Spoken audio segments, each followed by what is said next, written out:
ঈদকে সামনে রেখে শোরুমগুলোতে ভিড় করছেন মানুষ। ক্রেতাকে আকৃষ্ট করতে বিভিন্ন পণ্যে অফার দিচ্ছেন বিক্রেতারা। এই মুহূর্তে রাজধানী বসুন্ধরা শপিং মলে আছেন রিপোর্টার MS আরিফিন। সরাসরি যাচ্ছি তার কাছে।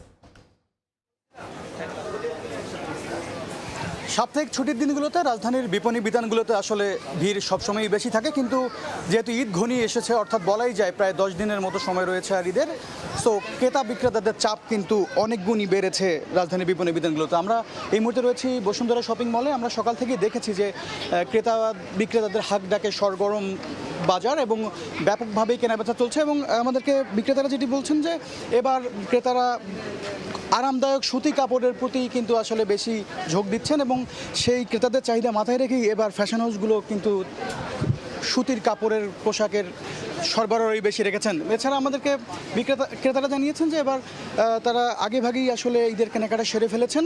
এবার শেষ সময়ের যে কেনাকাটাটুকু বাকি রয়েছে তারা কিন্তু এ কারণেই ছুটির দিনগুলোকে বেছে নিচ্ছেন।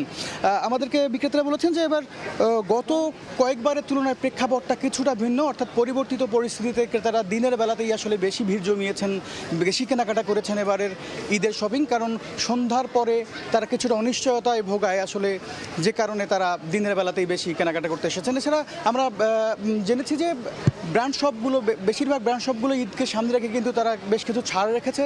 ক্রেডিট কার্ড থেকে শুরু করে সিমে তারা বেশ কিছু ছাড় রেখেছে ক্রেতাদের জন্য, এবং ক্রেতারাও কিন্তু একই ছাদের নিচে এসে এখানে জামা কাপড়, জুতা, জুয়েলারি সহ সব ধরনের পণ্য কিনতে পারছেন এবং তারাও স্বস্তি জানিয়েছেন যে একই ছাদের নিচে এসে কেনাকাটা করতে পারে। তো রাজধানীর ঈদ কেনাকাটা নিয়ে এই ছিল আমার কাছে সবশেষ।